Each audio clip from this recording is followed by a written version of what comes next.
তো আপনি হচ্ছে ৪২ বছর ধরে আপনি অধ্যাপনা করছেন বুয়েটে। ৪২ বছর শুনতেই তো আসলে কিরকম লাগে। কিন্তু আপনার নিশ্চয় মনে হয় এই সেদিন শুরু হলো আরকি।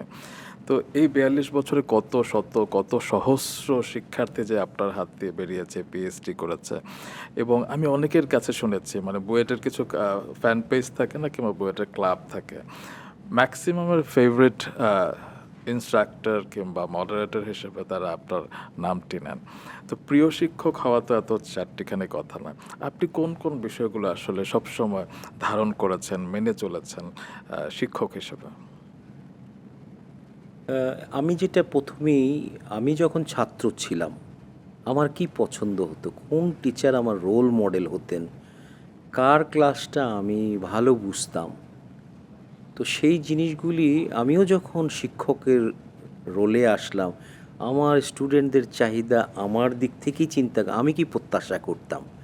তো আমাদের টিচাররা কম্পিউটারের লিটারেসিটি তখন ছিল না, তাদের যুগটা অন্য যুগ ছিল, মেইন ফ্রেমের যুগ ছিল, পিসি ছিল না, তারপরে প্রেজেন্টেশনের কোনো টুলস অ্যান্ড টেকনিক ছিল না।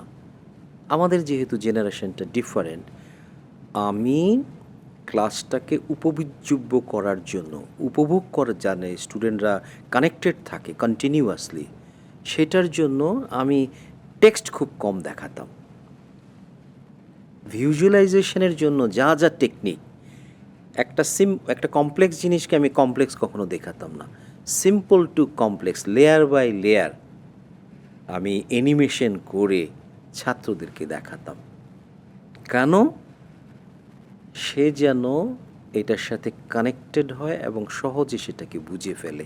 বাহ! সো এই কম্পিউটারের লিটারেসিটা যেহেতু আমাদের ছিল, সেই হিসাবে আমি আমার ক্লাসগুলিকে আমি মাল্টিমিডিয়ার টিচিং এইডটাকে ফুললি ইউজ করেছি।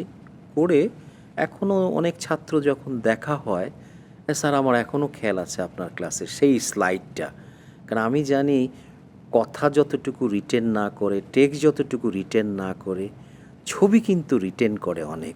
সো রিটেনশন অফ নলেজ কী দিয়ে হয়, সেই টুলস অ্যান্ড টেকনিকটা যখন স্টুডেন্টদের কাছে ধরি, সেও ফিল করে পরীক্ষার সময় আরে পড়ি নাই কী হয়েছে, আমি তো এটা খেয়াল পড়ে ওই যে ছবির থেকে, সে উত্তরটাও কিন্তু তখন দিতে পারে।